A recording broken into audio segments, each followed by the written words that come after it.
Welcome into the Grace Point Daily Podcast. My name is Jeremiah Johnson. Thank you for joining us. This is going to be a verse-by-verse edition with none other than Rick Maynard. Welcome to the Grace Point Daily Podcast, Rick Maynard. Thanks for having me again. I guess we don't really need to welcome you. You're a regular, a staple now. I am. 2 seasons in. Maybe I should welcome you Someday to the podcast. Yeah. Someday you'll be like Tom Brady, 20 seasons in.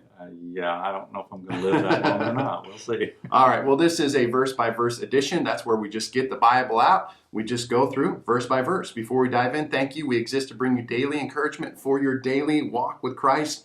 So like, share, subscribe to the Grace Point Daily Podcast. We really want to make a difference and connect with you throughout the week in your spiritual life, give you that encouragement. So let's dive in, Rick. Okay. We are 1 Kings chapter 8, verse 2. And this is still talking about Solomon making the dedication or giving the dedication of the temple. And so in verse 2 it says, all the men of Israel came together to King Solomon at the time of the festival in the month of Ethanium, the 7th month. This is, the leaders had been invited to this meeting. So it's like a pastor's meeting, but it's open to the public, and that's what this was. So people began to come just because they were dedicated, wanted to be part of. It'd be like opening a new church in the city. People who don't even go to that church might come just because it was an exciting event to open up something. So that's what's happening here. And we don't know what festival it talks about at the festival time, and the festivals were something that was very important to the Jewish people, and still is to the Jewish people. We don't celebrate those. I've said sometimes I wish that I had been raised Jewish, where I just had that, the knowledge and the experience, but they don't really open it up necessarily. I mean, I suppose you could go if you knew where and when. There are some people, we do the Passover here, which is part of it, but I've never been part of all of those festivals. I think every year they have a Feast of Tabernacles at Lake of the Ozarks. So you can go and be a part of some of those things. Stella, her family was kind of raised around some of that. They weren't really Jewish, but they adopted some of the Jewish customs, and I think they would go to the Feast of Tabernacles. But some of her experiences weren't good there because it was not true Jewish. So it was somebody just kind of like taking out the parts they liked and celebrating that, but then leaving out the parts that... It's like when I read the Old Testament, you read these celebrations, these festivals, you're like, man, maybe we should party more as a church. Like, it doesn't seem like we do that much in the New Testament, but it'd probably become very religious if we began to do that. Like, we have to have this celebration. We have to have this celebration. It would probably just come religious if we did that. It's like, here it comes again, yeah, and then we would add all of ours into it. We'd have Easter and Christmas and everything else that we do as non-Jews too. So anyway, there's if you begin to look, and we're going to talk just a little bit about the Jewish calendar, but if you begin to look at some of these dates and things, if you look at what happened here, it's been 11 months since the temple had been completed. And so, the question that you run across is, why was it completed? And then it's 11 months before time to have a dedication of the temple, to actually open up the temple. And, there's all kinds of opinions about that, whether it was because they were waiting for this festival time. Maybe it had just passed and they wanted to have the celebration during this particular festival, waiting for a special day. There might have even been, maybe when you build something like that, it's kind of like that final inspection, the walkthrough, if you would, that maybe it just was Solomon walking through that place, as massive as it was, and looking at every detail to make sure that before we open this, we've done everything that God said to do, and it's just perfect, in other words. So maybe the punch list, I guess that's what we would call it today, having a punch list. So, and then, just being afraid that God wouldn't accept it because it hadn't been done right. So you just we don't get that today. If we had a church here, so what if, if one of the walls didn't get painted, we'll have church and we'll paint the wall next week. It's not that big a deal, but these were big deals. And the Jewish calendar was very significant then, and they worked on a different calendar, and they still do today. And I want to look at it, and there's a couple of quotes that I thought were interesting when it comes to time.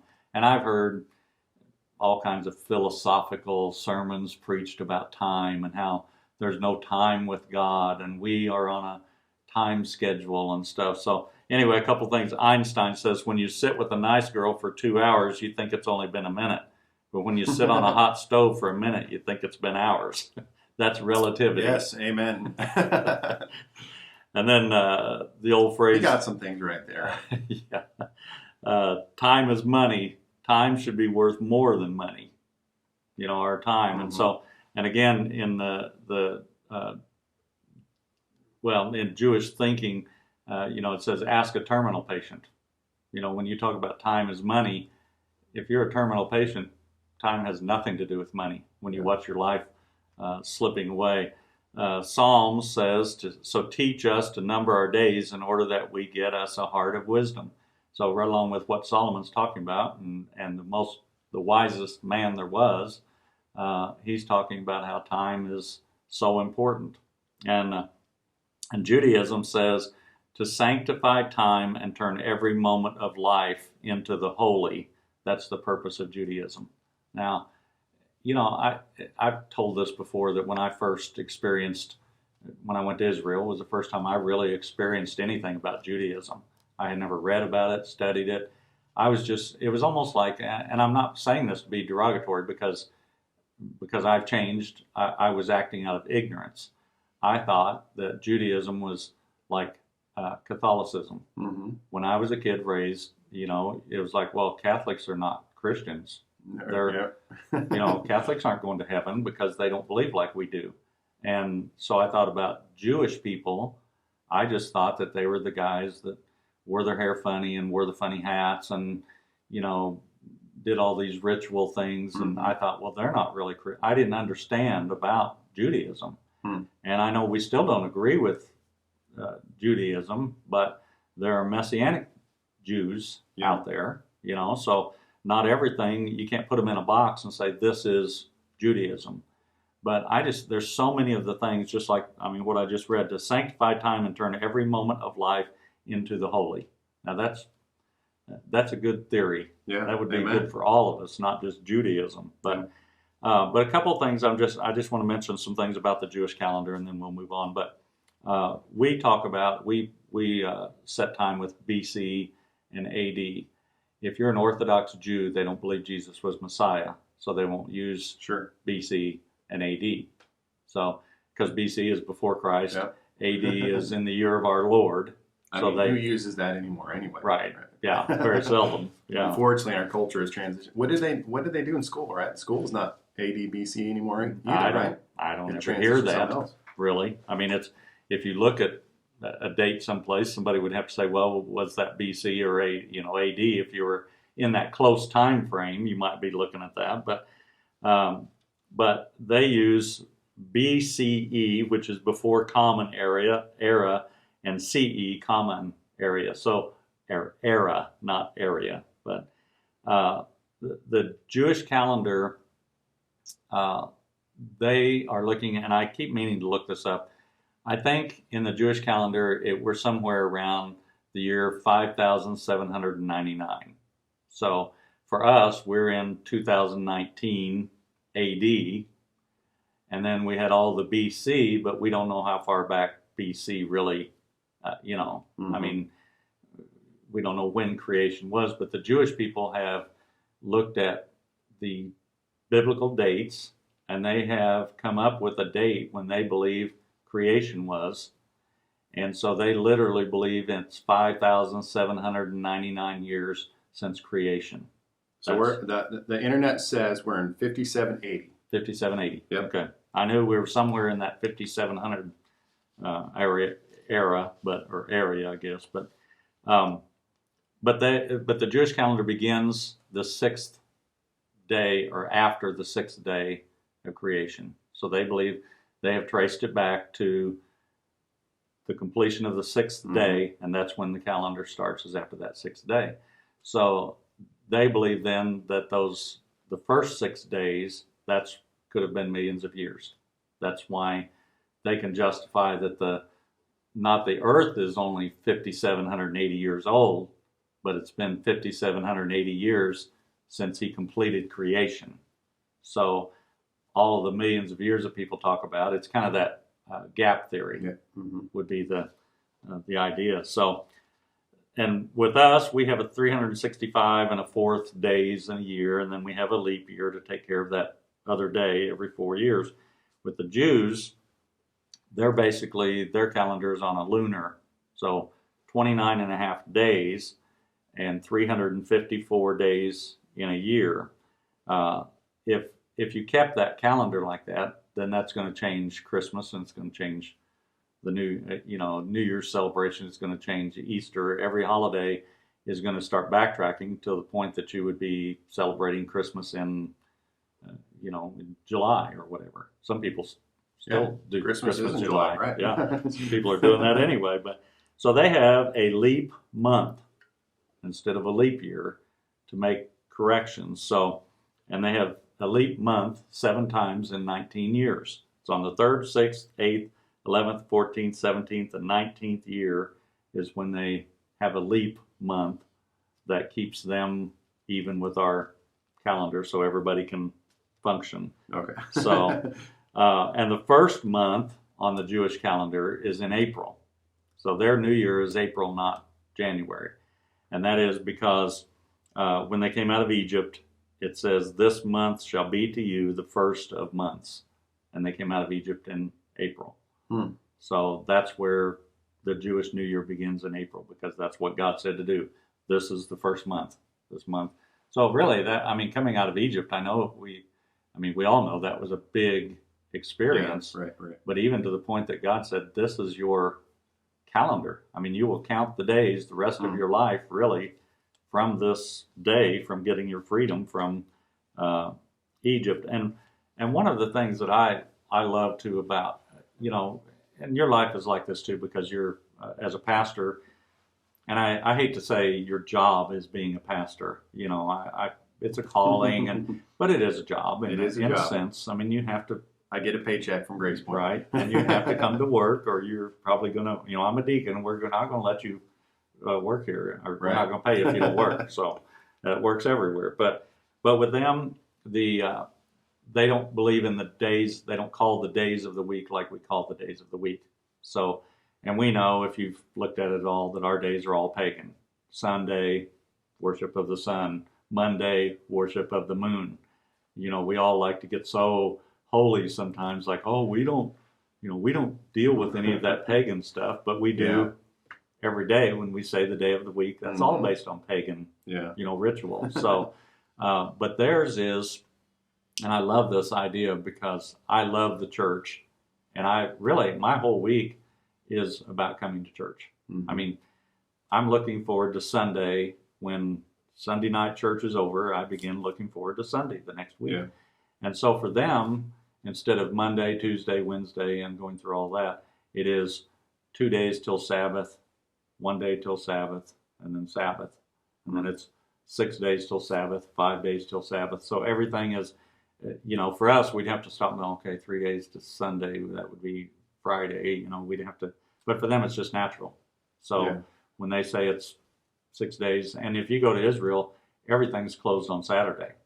Like things are closed here not much is closed here on Sunday anymore. Right, yeah. There's a few, Chick-fil-A, I guess. But Hobby Lobby. Yeah, there's a few places, but not many that are closed. When I first came here, they had that Chinese place in Carthage here in southern Missouri. Yeah, really. But when I came here, they had what they called the Blue Law. And you would walk into like a Walmart or Target or something like that, and they would have sections closed off that you could only buy certain things on Sunday. Even though the store was open, you could just buy necessities. Wow. You couldn't buy any luxury items on a Sunday. And they finally got rid of that. And of course now everything, the mall and everywhere. That's like Andy Griffith things. Yeah, really it is. It is, Barney. So anyway, I love that. That's part of that Jewish calendar thinking. But I love that thinking that the Sabbath day is so important. I would imagine. Yeah, that just challenges me, when you go through that, just the whole idea of reverence in the Old Testament, that God was sacred and holy. These things mattered. Like they weren't optional. Like I think today's modern Christianity is so optional.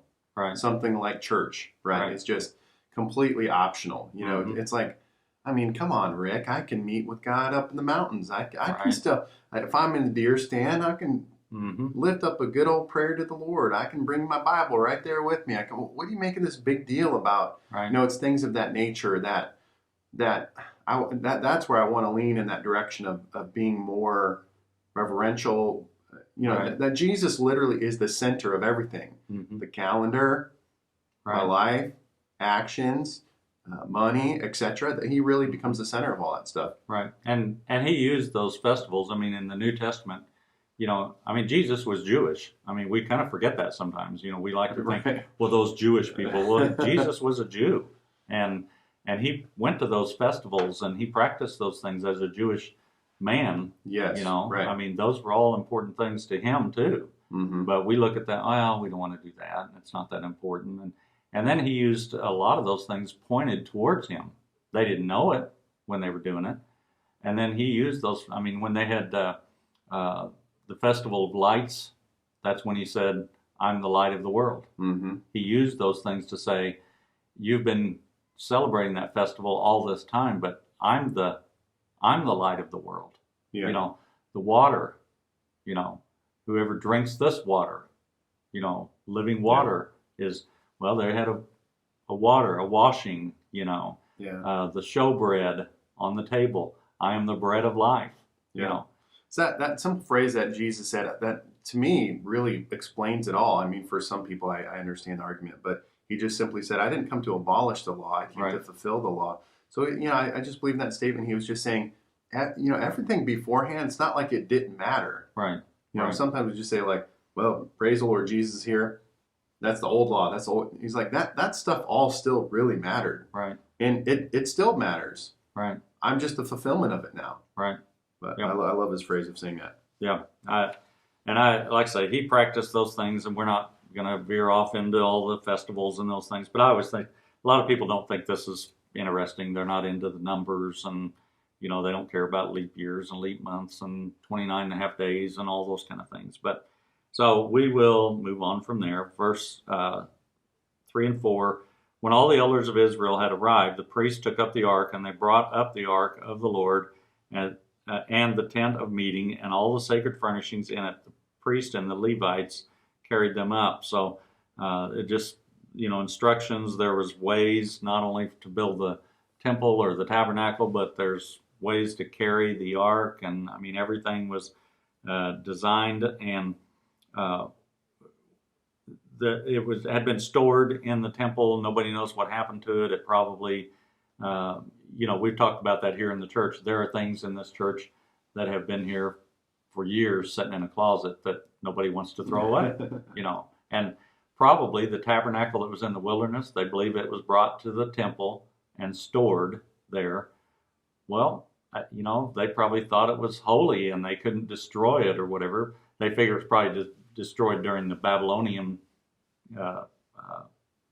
siege or whatever, that it was probably destroyed during that when it was burnt and those kind of things. Nobody really knows for sure, but it was never used again once it was brought there. Now, this is completely random, but are you going to be cremated or are you going to be buried like your body? I'll probably be buried. Okay. Because I was saying, we could maybe just like have them chop off like a leg bone or something of yours, and we'll put it like in a box and at the altar, and like can never be moved. Yeah, like they carried. I have so many great ideas about your death. They carried Rick Maynard, Joseph's bones. Don't bury me in Egypt. Yeah. Don't bury me in the cemetery. Bring me to the church in an urn at the front or whatever. If I don't get that statue out front. What's that box in the closet? There's a bone in it. It's Rick. That's Rick. That's Maynard. Rick Maynard. Don't you remember? Bone. Oh, I remember Rick. Yeah. Well, we'll make it real Jewish. Will it be your hip bone? Yeah. Okay. Well, we're getting way off now. But, sorry, I digress. Yeah. Well, now I lost my place. I just want to honor the Lord. Yeah. Okay. Well, we'll move on from there. But there's a question about who can enter the Holy of Holies. And it was like the priest once a year, and that was the extent of it. But when you look at the culture of the time, what they could do, who was allowed to do what, we know that the priest could only go in once a year to offer sacrifice, there's the myth that the rope was tied around the ankle so they could drag him out if he died, which is a myth. I've heard many preachers preach that, and I won't name names. I'm not trying to embarrass somebody because I didn't know either. Yeah, I've heard that before. Yeah. Yep. And somebody who comes here very frequently to preach, not our pastor, but somebody who comes here, and I won't mention name because I'm not trying to embarrass somebody, but anyway, he preached that one time, and so after church, I mean, I wasn't, honestly, I know it's hard to believe, I wasn't trying to be a smart aleck because people kind of think that of me, but I just went up to him because it's like I couldn't find that anywhere, and I said, where did you find that? And he said, he just kind of thought a minute, and he said, well, I guess I did. I guess I just have heard it, so I repeated it. And so as I began to look it up, it's like it just did not exist. The whole fable, they said, didn't even start till like the 13th century or something like that. You really need to brush up on your Jimmy Swagger commentary because it's in there, okay? Yeah. It's really funny because when I pulled it up. Just kidding, Jimmy. I'm just kidding. Yeah, I really don't. Yeah, that could hurt if we got cursed by Jimmy Swagger. But anyway, we don't want to throw. He would throw us under the bus if he was here. So throw him under the bus. But anyway, the priest could enter. There were others who could enter. Other priests. In other words, the high priest could enter. There were other priests that could enter. There's people don't think about it. That thing sat there empty for a year. The sacrifices were offered once a year. I mean, it would get dirty and dusty and run down, and that's not a respectful way. I mean, that would be like closing the church doors here and having church once a year, and then you come in and the cobwebs and the, so somebody could go in. Yeah, I mean, how do you know that the roof's not leaking and things aren't falling in? And so it could be other priests could go in for maintenance, and if the priests weren't available, the Levites were allowed to go in. And I've heard explanations where where they actually made a chamber where they could be lowered in so they didn't go through the veil, in other words, and different things, different ways that it could be done. I don't know how many of those are truthful, but there were other people who went in, and the priest didn't have a robe and he didn't have bells on. That was the thing. They would say they had bells on, and if you didn't hear the bells tinkling as he walked around, then that meant he died, so he pulled the rope and drug him out. So again, what I started to say, the very first thing that I read when I pulled that up on YouTube or whatever it was, Googled it, the very first thing that I read was from the Assembly of God Theological Seminary, the guy on Jewish Studies. Okay. And his was the very first explanation on there about that not being true. Okay. In his studies. So well, there you go. I mean, yeah. The Assembly of God said it. Well, yeah. I mean, he's the guy. I mean, we know he only worked through Assembly of God Theological Seminary, not any other ones. So, okay, for all you people out there, we are being sarcastic. Right. Sometimes you have to explain that they don't get sarcasm. I'm going to get a call from Superintendent Don Miller now, Jimmy Swagger. Yeah, we can. Doug Clay. Well, call me in because I've always wanted to meet all those guys. So, okay. And verse 5, and King Solomon and the entire assembly of Israel that had gathered about him were before the ark, sacrificing so many sheep and cattle that they could not be recorded or counted, which I think is amazing because there's so many times when it was counted. Yeah. How many sheep and so it's even more here. Isn't it? I just do not think we would have that in this day. Even if we said we're building this temple in the United States someplace and we're going to, that's going to be the symbol for America, for God's presence. I mean, number one, how many people do you think would even show up? And then if you said bring your, not even necessarily, because we don't think about animal sacrifice, but if they said bring your money as a sacrifice or bring your vehicles as a sacrifice to God in this I mean, how many people and how many things do you think would really be sacrificed in our world today? It was just a whole different honor, fear, whatever of God. Are you asking me during to that throw time. out some names right now? No, you're really getting me in trouble on this episode here. Right.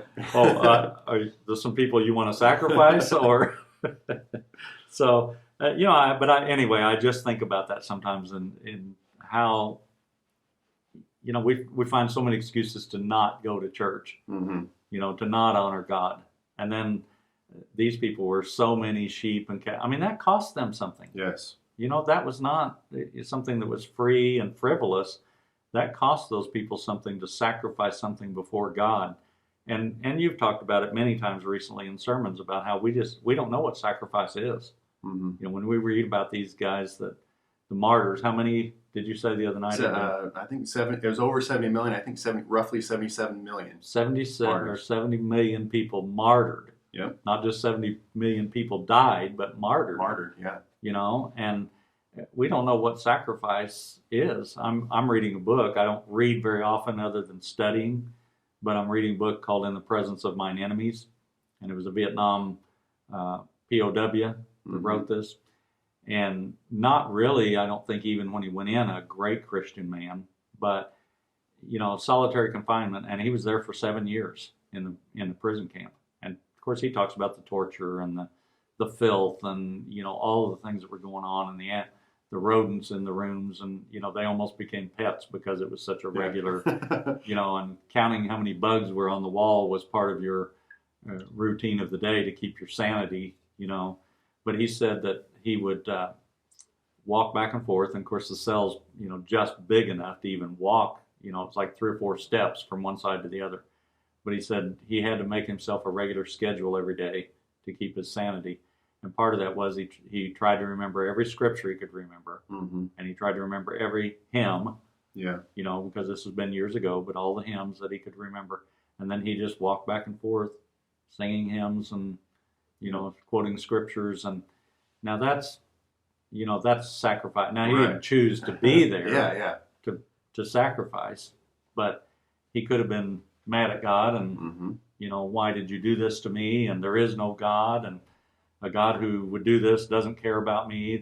He could have had that kind of attitude, but instead he walked back and forth, really sacrificing before the Lord in a prison cell. So I don't want to know that. I'm not asking for that. Yeah. But we really don't know what sacrifice or poverty, really is. But 6, 7, and 8, the priest then brought the ark of the Lord's covenant to its place in the upper sanctuary of the temple, the most holy place, and put it beneath the wings of the cherubim. The cherubim spread their wings over the place of the ark and overshadowed the ark and its carrying poles. The poles were so long that their ends could be seen from the holy place in front of the inner sanctuary, but not from the outside of the holy place.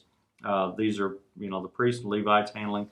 Just talking about the ark being so holy with these long poles that they were trying to be careful to not touch the ark. We know that Uzzah touched the ark and was killed for his irreverence of touching it. So they were very careful.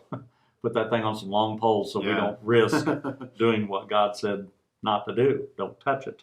So 8, 9, there was nothing in the ark except the 2 stone tablets that Moses had placed in it at Horeb, where the Lord made a covenant with the Israelites after they came out of Egypt. And I read a little bit in class. I'm not going to read it here today, but one of the books, I think some of the books that you read go a little too far with this means this and this means this, and this is probably what happened. And and one of these things was this whole page in a book that was dedicated to the argument of these. Well, if that was the only thing in there, what about this? And well, that was probably taken out here, and that was probably put in here, and there's all these arguments about this one scripture there about, and I just think it says the only thing there was 2 stone tablets.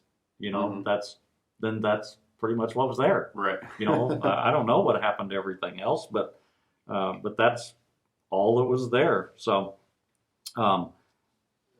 8, 10, and 11, when the priest withdrew from the holy place, the cloud filled the temple of the Lord, and the priest could not perform their service because of the cloud, for the glory of the Lord filled his temple.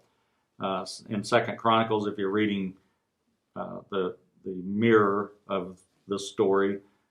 It says 120 Levites blowing trumpets together with one sound. So, the shofars basically is what I saw a video one time of some Jewish gathering, and all the people who had shofars brought them to this big gathering. I mean, there were thousands of. That'd be cool. And they all blew the shofars at one time, and I thought, man, it was just kind of an awesome knowing that, the Lord's going to announce the coming the trumpet of the Lord will sound, Right. I think we're going to hear something like that probably in the end. We probably ought to blow the shofar here once in a while. We should. We haven't done it since I've been here. We haven't done it, so I need to drag that thing out and see if I got enough. I don't know if I'm windy enough anymore. Some people would argue about that, but anyway, the cloud symbolized the presence. Leviticus 16:2 says, "The Lord said to Moses, tell your brother Aaron not to come whenever he chooses into the most holy place behind the curtain in front of the atonement cover on the ark, or else he will die, because I appear in the cloud or over the atonement cover." So, don't come in here when you're not supposed to come in here. That was the word. There's a time and a place, and it's all been designed, but don't come in here. I live in this presence of this cloud, in other words. So Exodus 40:34 says, "Then the cloud covered the tent of meeting, and the glory of the Lord filled the tabernacle. Moses could not enter the tent of meeting because the cloud had settled upon it, and the glory of the Lord filled the tabernacle." We talk about, let your presence come, Lord, let your glory come, and we don't really even have a taste, really, of. Wouldn't it? And again, I know God can do anything, but I've never heard of it happening where people came to the church and it was like they couldn't step through the doors because the presence was so overwhelming. Yeah. And I've heard stories of, a place where there was actually a blue mist or something in the sanctuary. I don't know if that's true or if they had the fog machine going. But and I know you're big on the presence of the Lord because you want that. You want to create the cloud in the church, but and I don't know why they couldn't perform in this scenario, but the presence, the darkness, and I know that seems weird because darkness. We don't associate that with God, but I don't think it was darkness from the cloud. I think there was light within the cloud in that presence, and so. I don't think they talked about other religions who have tried to mimic the presence of the Lord by darkness, and I know sometimes we turn down the lights during worship or something as a peaceful setting, I guess, if you would, but it's not, it's not. God's more prone to be in the darkness than he would be in the light, But anyway, we'll finish with this. There was a question there. Why did the presence come? What was it? They built this place, and yes, it was magnificent, and it was beautiful, and it was done with the best of everything. But the question was, why would the presence come? Why was God's presence so strong there? And the answer in a nutshell that they had was obedience. That they had done. David did what he was supposed to do.